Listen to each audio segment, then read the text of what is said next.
You ever get that gut feeling when you walk into a room and immediately sense you're not supposed to be there? That's how Emily felt as the heavy courthouse doors creaked shut behind her. It wasn't the first time she'd been in a courtroom. After all, she was a prosecutor. But this time something was off. Her heels echoed down the polished marble floor like a countdown, each click reminding her of the weight she carried. She wasn't just there for another trial. This one was personal. Across the courtroom, a man sat with his hands folded neatly in his lap. Malcolm Reeve, CEO of Vance Tech Corporation. Slick, arrogant, and smart enough to know how to manipulate the law. He flashed a polite smile at Emily, like a predator acknowledging another predator in the wild. But she wasn't here to play games. The case? Vance Tech had been accused of running a covert surveillance program that mined personal data, health records, private messages, even therapy sessions, and sold it to third parties. What made it worse was that whistleblowers started disappearing. Literally vanishing. The whole thing had the smell of deep state rot and corporate corruption. Emily's job? Make it stick. Make him stick. She was good at her job. Some said too good. Rumors buzzed in the legal underground. Emily Bennett didn't lose cases. Ever. But that came with a price. Enemies mostly. People in high places who didn't like being told no, especially not by a young black woman with a mind like a steel trap and a memory like a vault. Miss Bennett, the judge said, peering over his glasses. Ready to proceed? Yes, Your Honor, she replied, her voice steady. She never let them see nerves. Never. The trial opened with predictable moves, jury selection, procedural fencing, objections and counter-objections. But then something strange happened.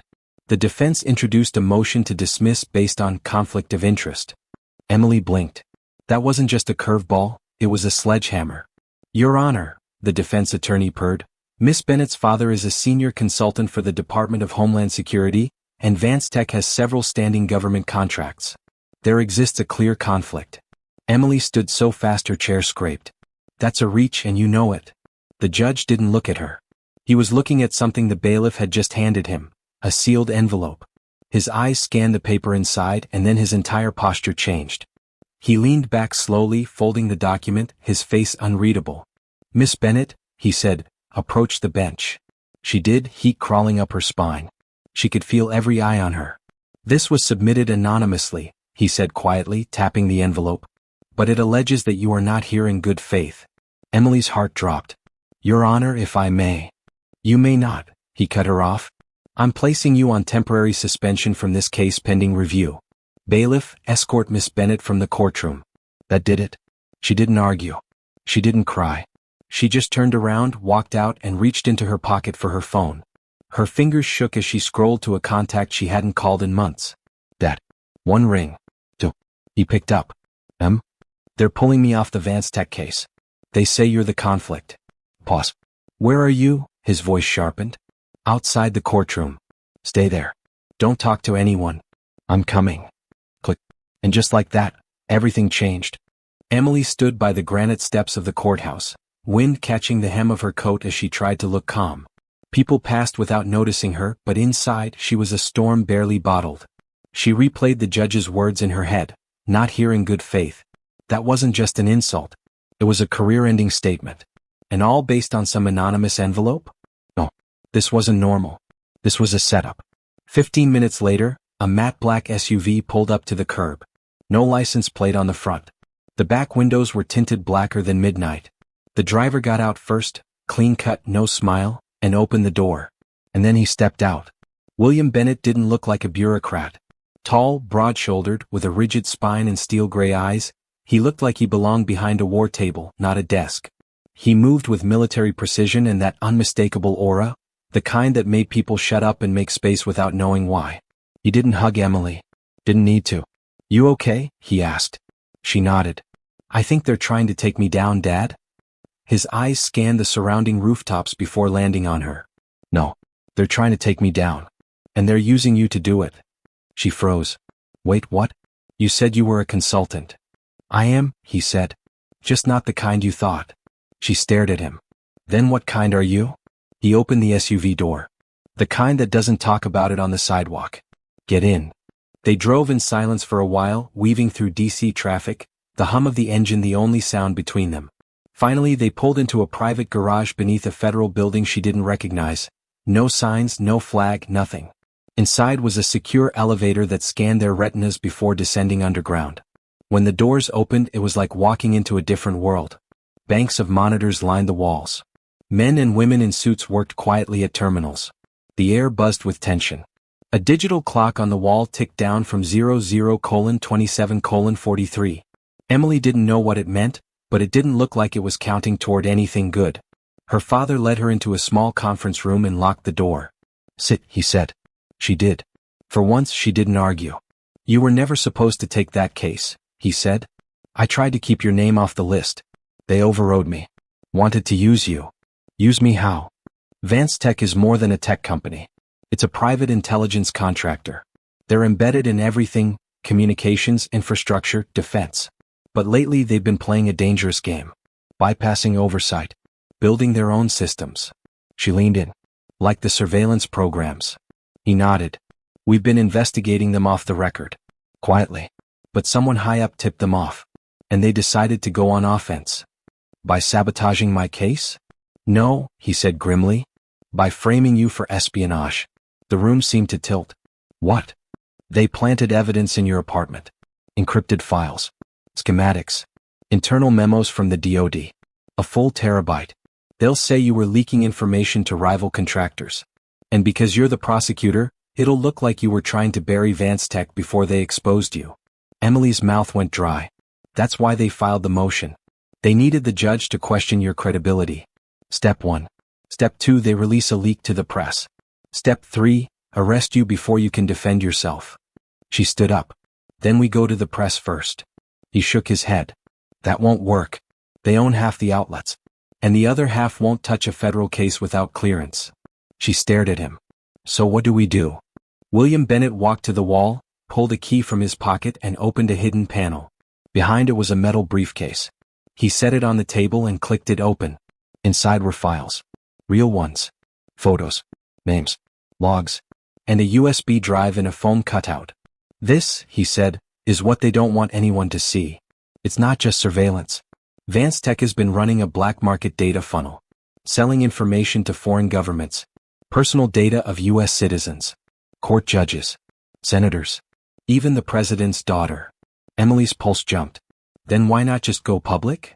"Because that," he said, nodding to the USB, "is a kill switch. Whoever holds that drive becomes target number 1. He looked her straight in the eye. "You still want to finish your case?" She didn't even hesitate. "Yes." He smiled just slightly.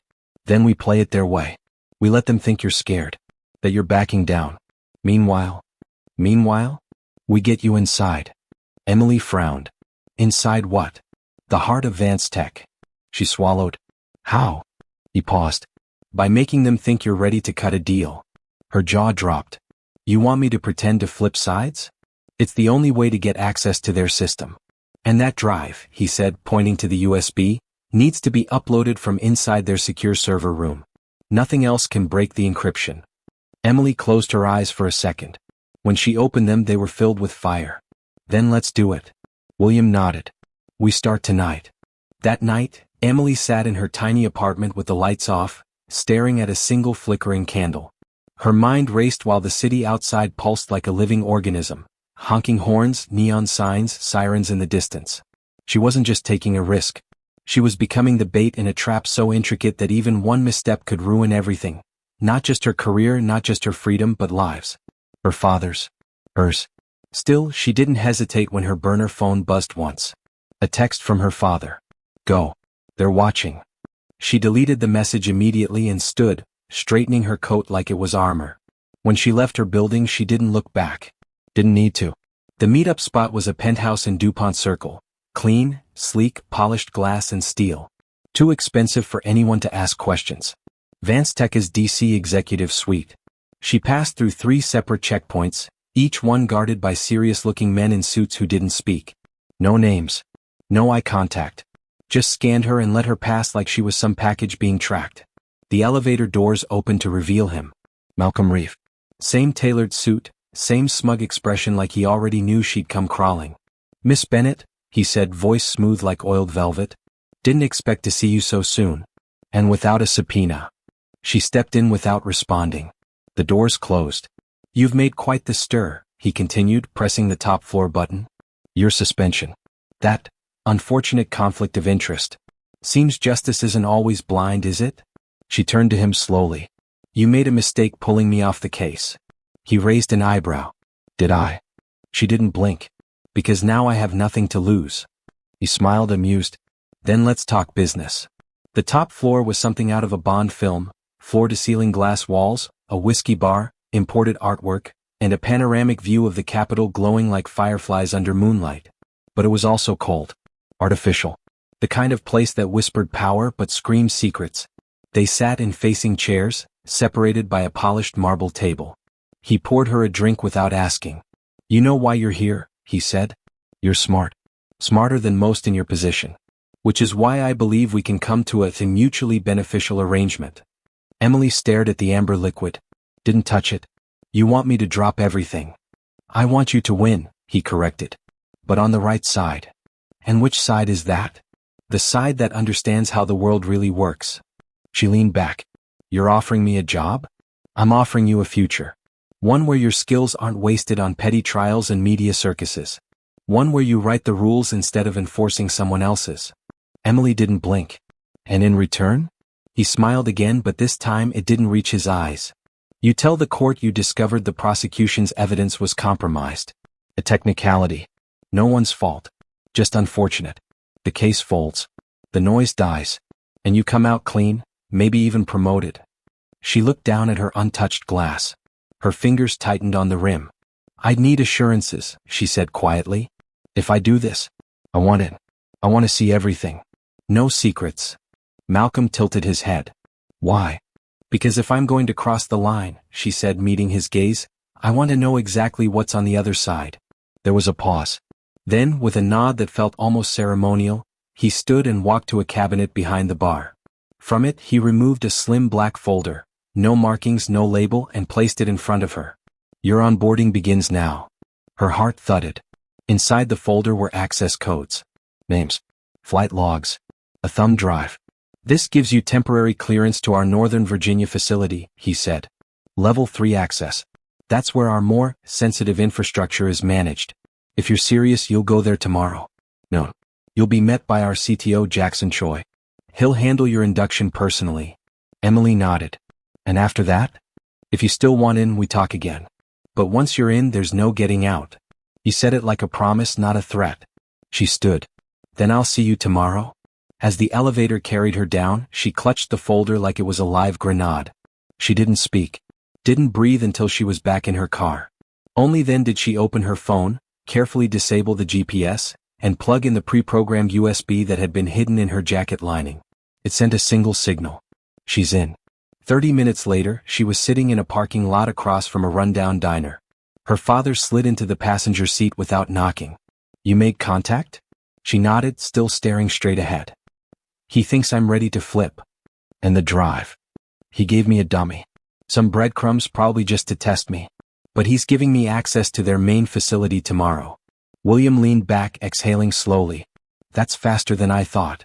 Too fast, Emily said. He either wants to watch me or bury me. Her father looked at her, then really looked, like he was trying to see past her skin, past her spine, into the very engine that kept her moving. You can still walk away, he said. I'll handle the fallout. She shook her head. No, she whispered. They came after me. They tried to frame me. That was their mistake. She turned to face him, her voice now steel. Now I'm going to burn them from the inside out. It wasn't just another building. Vance Tech's Northern Virginia facility sat tucked between thick woods and private access roads, wrapped in fences and false signage that screamed agricultural research in faded stencils. But Emily knew better. The minute she stepped out of her car, she felt it, the same buzz you get when you stand too close to a power grid. Unseen energy humming beneath the surface. At the gate, a man in all black scanned her ID badge and retina before silently nodding her through. She was given a guest lanyard, red, thin, marked temporary in block print, and escorted down a long white corridor that seemed to stretch forever. No windows. Just white LED panels overhead. Even the air smelled sterile. She'd read about facilities like this. High-security environments designed not just to keep people out, but to make those inside forget there was ever a world beyond. Jackson Choi was waiting in the atrium. Late 40s, lean, with glasses that seemed more for intimidation than vision. He looked her up and down like she was a piece of software he didn't request. "You're the prosecutor?" he said flatly. "You're the CTO," she replied with equal cool. He nodded once. "Follow me." They walked in silence past rows of fingerprint access doors and private labs. Technicians moved like ghosts, eyes down, hands precise. Every station buzzed with encrypted feeds and AI models running in real time. It was like walking through a cathedral of information. At the far end of the corridor, they reached a large glass chamber. Inside was a wall of servers stacked 10 feet high, humming in a synchronized rhythm like a digital heartbeat. "This is core room 1, Choi said. "The other 2 are off limits for now." She looked through the glass. "What's stored here?" He didn't answer immediately. Instead, he held up a small silver bracelet. "Put this on. Tracks your vitals and movements while you're inside." Emily hesitated. "You monitor everyone like this?" "Only the ones we don't trust." She smiled tightly and slipped it on. The door hissed open. Inside, the temperature dropped instantly. The server room felt like walking into a freezer. Deliberate, temperature-controlled, designed to keep machines running smoothly while humans shivered in silence. He gestured to a small console near the back. "You'll have read-only access. This is our behavioral intelligence archive. You'll get a glimpse of how we flag threats, map psychological profiles, and run projections." Emily sat, careful not to show the adrenaline now pulsing through her chest. The console lit up with a holographic interface. She typed in her temp clearance code and was immediately greeted by a cascading stream of data. Names, faces, emotional flags, pattern scores. Choi watched her, saying nothing. "This is profiling," she said softly. "No," he corrected. "This is prevention. We identify risks before they happen. We save lives." "You're predicting who commits crimes?" "Among other things. Instability. Subversion. Emotional volatility. It's all math, Miss Bennett. Math doesn't lie. But people do." He smirked. "That's why we built something smarter." Emily clicked on a random profile. Subject: Noah Ramirez. Age 24. Risk flag: high, political extremism, predicted. Projected behavior: armed protest participation, illegal broadcasting, foreign affiliation. Intervention suggested: surveillance escalation, financial freeze. Her breath hitched. Was this person ever convicted of anything? Nope. She looked up at him. Then why is he flagged? Choi stared at her. Because we don't wait for damage anymore. We prevent it. You wanted to see what's on the other side? This is it. Emily leaned back. The drive her father gave her was hidden beneath the lining of her blazer, preloaded with a trigger program that would sync with any Vance-Tech system and begin copying select files to a remote, encrypted cloud server. But it needed 30 uninterrupted minutes of access. No alerts. No interruptions. She opened a side panel beneath the console, slid her fingers inside and activated the trigger. Phase 1, begun. Choi turned away to take a call. Emily's heart pounded as the upload timer blinked silently on her screen. 29 minutes and 59 seconds. She kept reading. She had to. The profiles grew darker. One for a 10-year-old flagged for future cognitive instability. A pregnant woman profiled for maternal detachment potential, based on search history. A judge Emily knew personally, flagged cognitive drift, due to age and unreported medication. The deeper she went, the more surreal it felt. They weren't just watching. They were planning. Shaping. Deciding who was safe and who wasn't before the world even had a chance to see them fully formed. Then she saw her own name. Emily Bennett. Clearance, temporary, level 3, observed. Trust index, 4.2/10. Behavioral drift detected. Potential double allegiance. Internal note, possible counter-op. Monitor closely. Initiate soft trap protocol. Her blood ran cold. They knew. The moment hung there, stretching, choking. Trouble? Choi's voice sliced the silence like a scalpel. Emily spun in her chair, smile already locked in place. Just surprised how deep this goes. He nodded, folding his arms. It always surprises people the first time. That's why most don't make it past level 3. She forced herself to stand. Can I request a debrief of the internal architecture? I'd like to understand how this scales. He narrowed his eyes slightly. Curious. I like that. But that kind of access has a price. She tilted her head. Everything does. He smiled, this time genuinely. Tomorrow. 2 p.m. You'll meet Malcolm again. She nodded and turned away, her legs feeling like wood beneath her. 8 minutes and 42 seconds. She walked slowly, deliberately, past the servers and toward the exit. "Miss Bennett," Choi called out. She turned. "Just remember," he said, voice almost friendly, "curiosity is good, but loyalty is better." The door hissed shut behind her. Once she was in the car and alone, her bracelet pinged, a soft vibration against her wrist. She looked down. It was blinking red. She was being watched. No time to panic. She drove straight to a library downtown. Not her usual. A tiny, forgotten place. Inside, she entered the rare book section, found the second aisle, third shelf, fourth book from the left. The one her father told her about years ago. She opened the hollowed-out copy of The Art of War, slipped the bracelet inside and closed it. The upload timer was now on her burner phone. 1 minute and 17 seconds. She walked calmly out the back door, back into the dark city streets. 30 minutes later, her phone pinged once. Upload complete. She didn't smile. Didn't celebrate. She just dialed her father's number. "They know," she said. "They flagged me. They're watching me." Pause. "Then we're out of time," he said. "Time for what?" "Time to show the world who Malcolm Reeve really is." By morning the files were already out. Not to the press. Not yet. That would be too easy. Too noisy. Too fast. Instead, William had triggered a slow drip, a carefully encrypted chain to whistleblower outlets, investigative journalists, international watchdogs. The kind of people who would triple verify before publishing and couldn't be bought. Or at least not easily. Emily sat in a dim motel room on the outskirts of Arlington, one of those places that hadn't been renovated since the Cold War. Cracked wallpaper. Buzzing fridge. The kind of place no surveillance van would think to check. Her laptop glowed with coded messages scrolling from her father's secure server. One in particular made her sit up straighter. Target, primary threat ID 203B, containment authorized. She stared. 203B was her. "What the hell?" she whispered. A new message blinked across the screen. "Emily, we have a problem. Vanstech is moving fast. You're officially on their kill list. Meet me in 30. Bring nothing traceable. Dad." She shut the laptop. No time to think. No time to pack. She grabbed the burner phone and bolted. The motel parking lot was quiet. Too quiet. She was 3 steps from her car when she saw the first figure emerge from behind the dumpster. Tall, hooded, moving like he knew how to move. Then another figure. And another. 3 in total. All closing in. She spun back toward the building, but a black SUV screeched around the corner, blocking her escape. "Emily Bennett," one of the men called out. "Come quietly.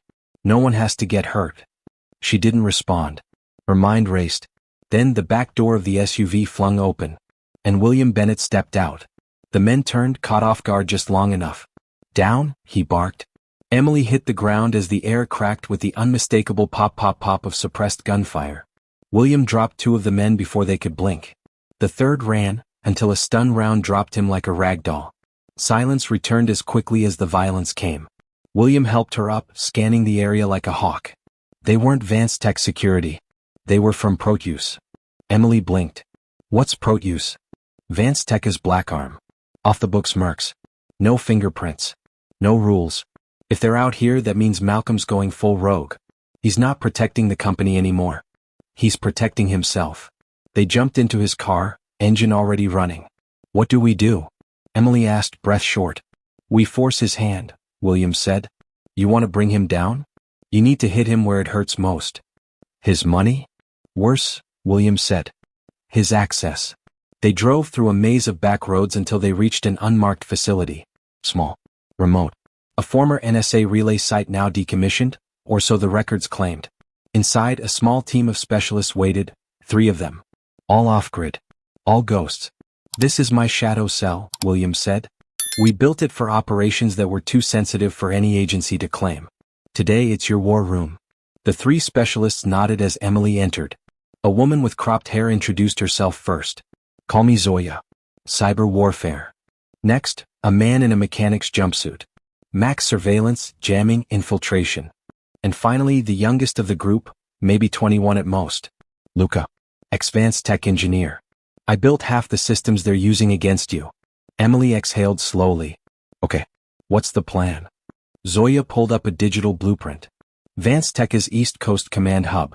It's not on any map, but we know where it is. That's where Malcolm keeps his core servers, backups, and, most importantly, his private ledger. William nodded. That ledger proves everything. Bribes, sabotage orders, even links to foreign intelligence. If we get it, we blow up his empire. Luca added, but it's not that simple. It's protected by biometric locks, behavioral checkpoints, and a rotating AI firewall. You can't just hack it. You have to physically be him. Emily frowned. So how do I do that? Zoya grinned. We fake a meeting request. Say you want to accept Malcolm's offer. Full cooperation. He'll want to gloat. He'll bring you to the hub himself. William's face darkened. And once you're inside, we feed him a fake data breach alert. Something that makes him panic. He'll open the ledger in real time. Emily's voice was calm. And I'll be recording every keystroke. Max nodded. We'll be tapped into the local tower. As long as you're within a 10-meter range, we can intercept the signal and stream it to 6 dead-man servers. She looked around the room. So if this works? Zoya finished for her. He goes down. For good. Emily stood there for a long moment. Her heart beat steady now. Not out of fear, focus. This was the moment. The one they'd been building toward. All the lies, the betrayal, the power plays. It had led here. I'm in, she said. Let's set the trap. The message went out at midnight. I'm ready. Let's talk terms. EB. By dawn the reply came in. My jet leaves at 9. You'll be on it? MR. Emily boarded a private Gulfstream under heavy escort. This time there were no smooth smiles. No charming banter. Just silence. Tension. Malcolm himself greeted her at the hangar in Nevada. He didn't offer a handshake. Just a nod. You've had quite the week. I adapt fast, she said coolly. You'll need to. They drove in silence for miles through the desert until a bunker appeared, half-buried, steel-reinforced, sealed with biometric scanners and armed guards. Vansteca's hub. Inside it was all concrete and chrome. Utilitarian. Ruthless. Built like a vault designed to survive a nuclear war, and hold secrets even worse. Malcolm led her to a circular chamber. No windows. Just a single terminal in the center, surrounded by reinforced glass. This is where the real work happens, he said. You're not here as a guest. This is your proving ground. He placed his palm on the scanner. The system booted up. The air changed. Emily's pulse quickened. Her earpiece buzzed once, Zoya's signal. The stream was live. Max was listening. Luca was watching. Malcolm sat. Let me show you what power really looks like. As he typed, lines of code spilled across the screen. Access logs. Server keys. Then finally. Private ledger, executive access only. Biometric match confirmed, Reeve. He opened it. Emily tapped her ring once, micro camera engaged. Then, something unexpected. The screen flickered. Malcolm frowned. What the hell? A second screen opened, a red warning. Data corruption detected, primary backups failing. He stood, panic barely hidden. This isn't possible. No one can touch these systems. That's when Emily turned to him, her voice calm and razor sharp. They already have. Malcolm froze. And then the alarm started screaming. The alarm was a low, throbbing pulse at first, almost like a heartbeat. Then it escalated, a blaring klaxon that echoed through the bunker's steel-lined corridors like a war cry. Red strobes bathed everything in flickering light, casting long, frantic shadows across the concrete. Malcolm spun toward Emily. What did you do? He snarled. She didn't answer. Didn't need to. He reached for his wrist device, but Emily was already moving. She grabbed the heavy chair by the terminal and slammed it into the reinforced glass wall behind her. Cracked just a little. Enough. You think you can walk in here and play spy? He shouted. You think you're smarter than me? Then this system. Emily raised her hand. Tapped her ring again, twice. The signal went out. Don't worry, Malcolm, she said coldly. I'm not just smarter. I'm done playing. Outside the sealed chamber, footsteps pounded. Security agents scrambled, guns drawn, shouting into comms that were already being jammed. Max's voice crackled faintly in her ear. All systems are lit. You've got 5 minutes. Get that ledger. Malcolm lunged toward the console, but Emily was faster. She reached over, slammed the override key her father had programmed into the terminal weeks ago, the one Luca swore would only work once. It bypassed every AI defense. The private ledger began to copy. Names. Transfers. Orders. A kill list. A bribe chain. Even a list of sitting senators on Vansteca's payroll. All of it, pouring into a hidden cloud vault buried in a server farm in Reykjavik. You don't understand what you're doing, Malcolm shouted. You're destabilizing everything. The economy. National security. People will die. Emily looked at him, jaw tight. They already are. You just made sure no one saw it. Suddenly the screen blinked again. Transfer complete, failsafe engaged. Failsafe. Emily muttered. What file, sir? The screen turned black. Then red. Then displayed 3 words. 0 protocol initiated. Malcolm's face went pale. No. It's not supposed to trigger unless. What is it? She demanded. He backed up toward the wall. You just set off a scorched earth program. It's going to wipe everything. Emily's stomach dropped. Everything where? Not just here, Malcolm rasped. Everywhere. All our systems. All our records. Gone. Back in the command center, Zoya's voice screamed through the comms. Emily, the data just went dark. It's erasing itself. We've lost half the stream already. What happened? Emily spun around, heart pounding. They built a failsafe. If the ledger gets copied, it self-destructs. She turned to Malcolm. And you didn't think to mention that? He looked up at her, trembling now, not with fear but rage. I'd rather burn it all to the ground than let you weaponize it. Suddenly the room rocked violently. An explosion somewhere deep in the facility. The lights cut out. The backup generators kicked in seconds later, casting everything in ghostly blue emergency light. Luca came over the comms. Emily, they're triggering controlled demolitions, facility lockdown. You have 2 minutes to get out or you're going to be sealed in permanently. Emily didn't wait. She turned, kicked the cracked glass once, twice, until it shattered just enough for her to slip through, tearing her sleeve in the process. Malcolm tried to grab her again, but she shoved him backward. I trusted you, he shouted. No, she said. You tried to own me. She bolted into the hallway, the heat from the explosion already curling down the corridor behind her. Smoke filled the air. Sirens wailed. Lights flickered. She ran past rooms full of tech that would never see the light of day, AI superclusters, mind-mapping interfaces, weapons built to target intentions, not actions. Rooms where no court warrant had ever been issued. Rooms where ethics had died long ago. Ahead, she saw the blast doors beginning to slide shut. William stood at the other end, hand outstretched. Come on, Em. She dove, barely making it through the last 6 inches before the steel slammed behind her with a thunderous clang. They didn't speak, just ran. The team's evac van was parked by a drainage tunnel a half-mile through the woods. Zoya was behind the wheel. Max and Luca were already inside, eyes wide with disbelief. We have pieces, Luca said, his fingers flying across a laptop. Fragments. Logs. Enough to point the finger but not enough to bury him. Emily was panting, sweat pouring down her face. He burned it all, she whispered. William looked at her. Then we bury him. They peeled off into the forest, tires tearing at mud and leaves, just as the entire hillside behind them exploded in a dull boom that sent birds flying into the sky like a black cloud. Back in D.C., the media storm had already begun. A mysterious blackout at Vanstech. Multiple missing executives. Whistleblower leaks hitting underground forums.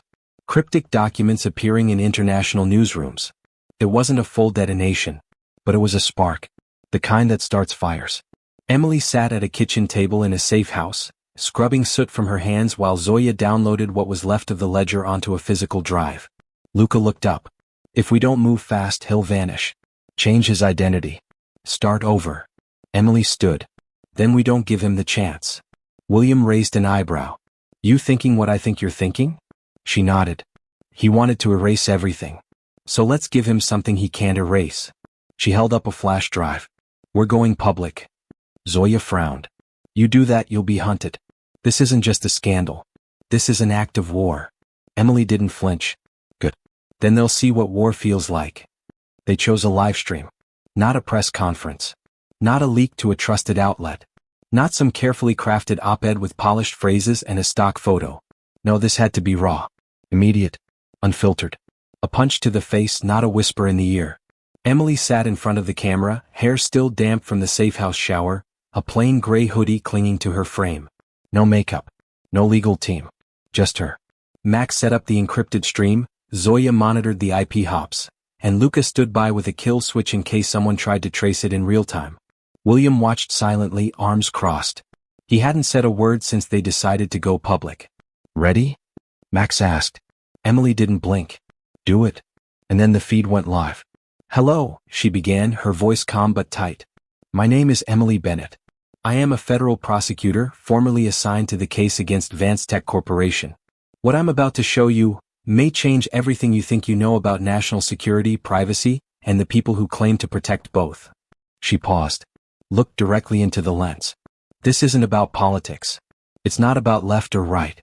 It's about power. Power that has been abused, hidden, and sold. For years. She uploaded the fragments of the ledger, bribe entries, names, surveillance logs. Proof of behavioral profiling, foreign data sales, black budget weapons projects. She narrated the crimes plainly, steadily, as each document flashed on screen. Thousands watched. Then hundreds of thousands. Comments exploded. Is this real? Why is no one stopping this? She's a hero. Where is the FBI? They'll kill her. But just as Emily started the final piece, video footage of Vanstech agents abducting a whistleblower from a rest stop, her screen glitched. Static. The stream shuddered. Max cursed. Something's jamming us. We've got IP conflict. Someone's hijacking the stream. On the monitor, a new feed overrode hers. A clean studio. White walls. Polished steel desk. And sitting behind it, Malcolm Reeve. He was calm. Relaxed. Perfect lighting. Tailored suit. Like a CEO addressing concerned shareholders after a PR scandal. Good evening, citizens, he said smoothly. I see you've met Miss Bennett. Or should I say, Emily Walker. Emily's stomach dropped. No, he continued. You've heard her accusations. Her story. But what you haven't heard is hers. The real one. The one she and her father worked so hard to bury. Max looked at Emily. What's he talking about? She couldn't answer. Because Malcolm wasn't bluffing. He pulled up files. Real ones. Unsealed now. Classified documents. Internal government memos. Photos. Emily Walker was born in Fall Creek, Texas. Her father, William Bennett, wasn't just a Homeland Security consultant. He was head of a Black Ops initiative known as Tantalus, specializing in preemptive counterintelligence. They didn't just spy on threats. They created them. Manufactured crises. Controlled narratives. For years. On screen, grainy video showed a much younger William, gun in hand, leading raids on unmarked facilities. Another clip. A fire, people running, an explosion. Emily recognized it instantly. Fall Creek. I was 12, she whispered. Malcolm's voice continued. And when an operation in Fall Creek went sideways, the Bennetts vanished. New identities. New lives. Until William re-emerged quietly as a consultant, and brought his daughter into the federal system as a Trojan horse. He leaned forward. Everything she showed you? May be true. But ask yourself, why now? Why her? And who stands to gain when Vanstech falls? The feed cut again. Back to black. Emily stood frozen. The room was silent. Zoya was the first to speak. Is it true? Emily nodded once, her voice barely a whisper. We were relocated. Sealed records. He told me it was for our safety. I didn't know the rest. William looked at her. I did what I had to. She turned to him, betrayal thick in her voice. You didn't tell me we were part of Tantalus. Because I wanted you to have a real life, he said. A clean life. Not this. Max swore under his breath. It doesn't matter what he says. We've got the evidence. We drop it all. Full dump. Let the world decide. No, Emily said. Everyone turned. She looked at them, calm now. Focused. The storm had passed. This was the eye. We don't dump it all. Not yet. Malcolm played his card. Now we play ours. Zoya narrowed her eyes. What are you thinking? Emily picked up a second drive, the one they hadn't touched yet. This one contains more than ledgers. It has live feeds, AI profiles, active surveillance targets, celebrities, CEOs, judges, people who think they're above scrutiny. She plugged it into her laptop. If Malcolm wants to play chess in public, we'll give him something better. William frowned. Better than proof? She smiled. Shame. 36 hours later, Emily scheduled a second stream. This one wasn't narrated. It was silent. It showed screenshots of Vanstech's predictive targeting lists, children flagged as unviable, disabled people marked as non-contributors, a cancer survivor flagged as a drain risk. Then, a feed from a celebrity's smart fridge unknowingly tapped. Another from a judge's smart TV, monitoring conversations, private medical scans, phone transcripts, bedroom audio from hotel rooms. The footage wasn't doctored, wasn't sensationalized. It was just real. And real is always worse than fiction. The world snapped. Government hearings launched overnight. Vance Tech's stock plummeted. Congressional allies distanced themselves. International outcry ignited. But more importantly, Malcolm Reeve vanished. Disappeared from his estate. His company announced he had taken medical leave. Emily wasn't surprised, because she knew what came next. When men like Malcolm run out of tools, they become their own weapon. They found the first body in a warehouse outside Baltimore. One of Vance Tech's internal auditors, someone who'd once signed off on their behavioral prediction contracts, was discovered zip-tied to a chair, a neat hole through his forehead, his laptop burned clean through with acid. The next day, a reporter from the UK, one who'd broken the first international leak, was found dead in her hotel room in Berlin. Cause of death: carbon monoxide poisoning. The hotel's heating system had malfunctioned. Emily read both reports in silence, her fingers tightening around the mug of black coffee in front of her. Across the table, Zoya was scrolling through a satellite feed. Max worked on masking protocols. Luca hadn't slept. William entered the room without a word and set down a burner phone on the table. This just came in. Direct hit. Emily picked up the phone. A video. Just 20 seconds long. She hit play. It was grainy. Low light. Shot from a corner camera, probably hacked. In the frame, her father, unconscious, tied to a chair. Bloodied. Barely breathing.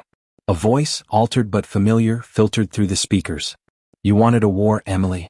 You made it public. Now I'm making it personal. You have 72 hours. Come alone. Or your father dies. Coordinates flashed on the screen. Emily didn't flinch. Didn't cry. Just stared. Where is it? She asked. Zoya answered. Off-grid compound. Appalachian Range. Near the old Elkridge Labs. Luca frowned. That was one of Tantalus' old sites, wasn't it? Emily nodded once. Malcolm's not just trying to finish the war. He's trying to rewrite the origin story. William, her real father, had always told her the worst enemy is the one who understands you better than you understand yourself. And Malcolm? He'd studied her every move. Watched her from the moment she entered the case. Emily stood slowly. Then we stop reacting. We take the fight to him. Max blinked. You're actually going? Yes. But not alone. Zoya leaned forward. You saw what he did to those people. He's not bluffing. I know, Emily said. And that's exactly why we hit him first. The plan was surgical. Emily would follow the coordinates, but not to negotiate. She'd draw Malcolm out, use his ego against him, force him into the open. Meanwhile, Max and Zoya would flank the perimeter, jamming his escape routes. Luca would remotely disable any auto-trigger failsafes. Malcolm loved redundancy, but Emily had studied every system he'd built. She dressed in black. No body armor, it would slow her down. Just 2 pistols, a comm unit, and a tracker sewn into the hem of her jeans.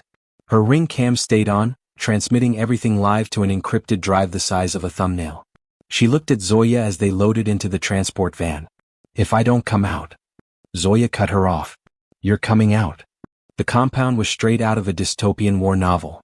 A crumbling facility half swallowed by forest, its power grid long since cut off from the outside world. Rusted gates. Broken antennas. And beneath it all, an old missile silo converted into a bunker. Emily approached on foot. Max's voice came through the comm. You're clear. Entry tunnels open. No visible guards. That worried her more than anything. She walked slowly into the darkness, every step echoing like a countdown. Inside, the corridor was lined with flickering emergency lights. Old Tantalus tech still running. She saw photos on the wall, black and white snapshots from a different era. Her father. Younger. Standing next to Malcolm Reeve. They had once been allies. Brothers in the same machine. She reached the central chamber. There was a chair. And William, barely conscious but alive. Then came the click of a gun behind her. I knew you'd come alone, Malcolm's voice said. Emily turned slowly. He was thinner now. Paler. Hair slicked back. But his eyes, those eyes burned like gaslit steel. His gun was steady. Come. I gave you everything, he said. A chance to rewrite your life. A seat at the new table. And instead you broke the system. I didn't break it, Emily said, voice flat. I exposed it. No, he whispered. You humiliated it, He motioned to a screen on the far wall. Footage rolled silently, his house being raided, media hounding former board members, the slow collapse of the empire he'd built. "You destroyed more than my company," he said. "You destroyed the future." Emily took a step closer. "The future doesn't belong to people like you anymore." His hand tightened on the trigger. "One more step and I'll end it." Emily smiled just slightly. "I'm not the one who needs to be afraid." And then the lights went out. Pitch black. "Now," she whispered. Zoya's EMP detonated outside the bunker, frying all digital systems in a 300-meter radius. Malcolm's gun clicked, useless. Emily moved faster than he expected, driving her elbow into his jaw, knocking him backward. He lunged at her, screaming, fists flying. But Emily had spent the last 3 years training in Krav Maga, and he was still just a CEO playing war. 2 minutes later he was unconscious on the floor. Zoya's voice came back online. "Signal restored. We've got him." Emily knelt by her father, cutting the restraints. He groaned, bloodied lips curling into a weak smile. "Told you, you had it in you." She looked down at him, eyes burning. "No. You put it in me." They airlifted Malcolm out under cover of night. Within hours, footage of his capture went viral, Emily dragging him, bloodied and defeated, through the shattered compound. No words. Just justice. By morning, congressional subpoenas were raining down like fire. But Emily didn't stop. She sat in front of the same camera. Same hoodie. Same no-frills honesty. "This isn't over," she said. "Because Malcolm Reeve was never the head of the snake. Just the mouth. There are more. And I'm coming for all of them." Emily had seen maps of power before. Diagrams in law school textbooks, flowcharts in federal briefings, org charts with names stacked like dominoes. But none of them prepared her for what she was staring at now. Projected onto the wall of a hidden safehouse in Zurich was a web of influence so vast, so deeply embedded, that it made Vanstech look like a pawn in a much older game. Zoya moved a laser pointer across the mess of lines, dots, and code. "This," she said, "is the Black Halo Protocol. It's been running since the mid-90s. No official oversight. No traceable funding. It's a global network of predictive intelligence, behavioral control, asset suppression, and political steering."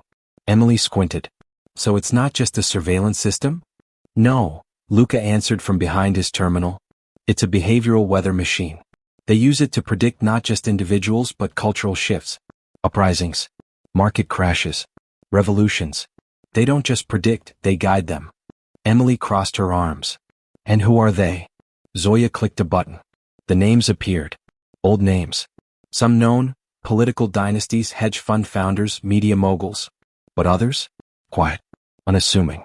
Foundations. Trust. Diplomatic attaches. Think tank advisors. Legacy families with no public face but deep, hidden roots. "These," Zoya said, "are the architects." Emily stared. Malcolm was just their tool. William stepped into the room. He was healing, barely, but his voice was still steel. He was their loudest, most arrogant pawn. But the architects, they never show their faces. They write the rules, then stay behind the curtain. Emily turned to him. "Then we pull the curtain down." William gave her a hard look.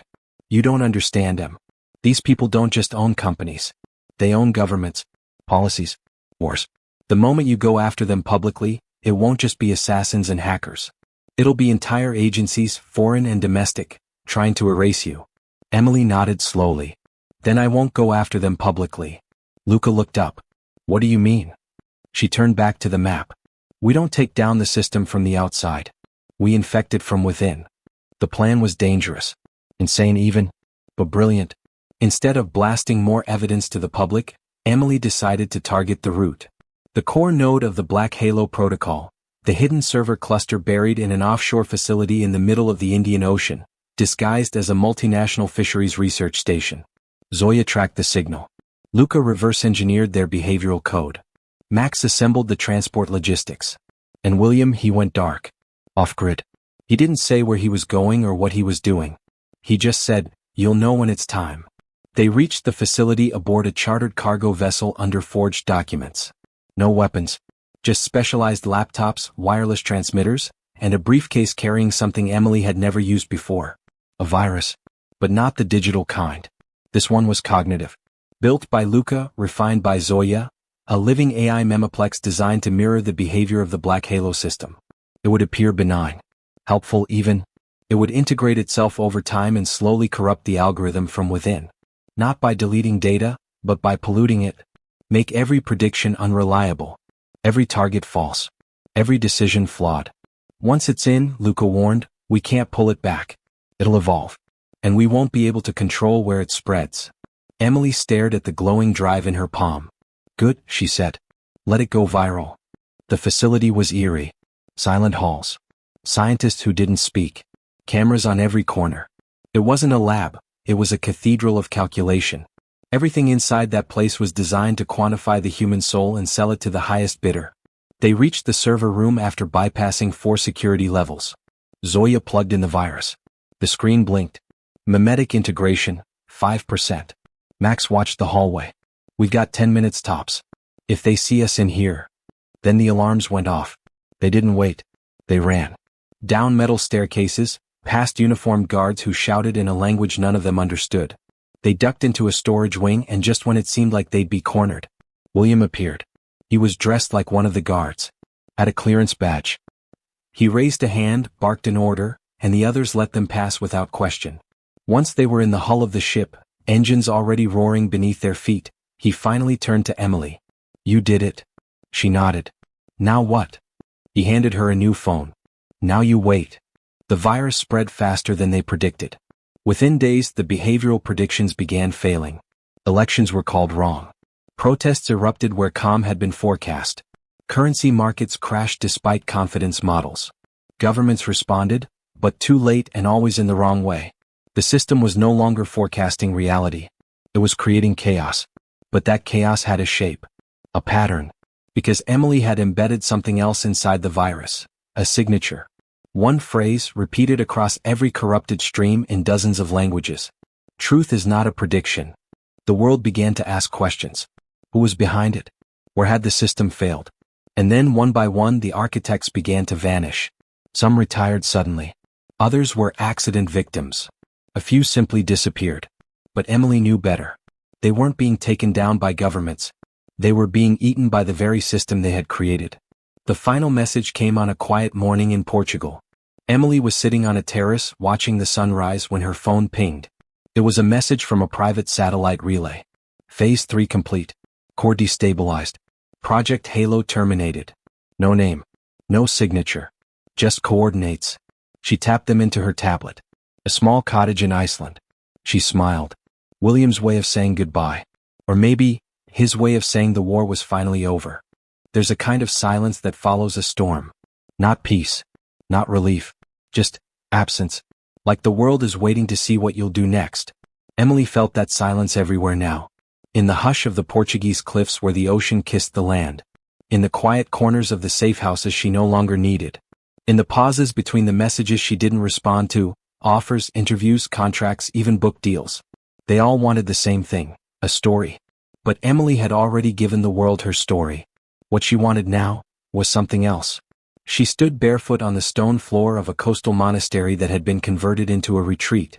The air smelled of salt and old paper. Her fingers brushed across the edges of centuries-old texts, her mind quieter than it had been in years.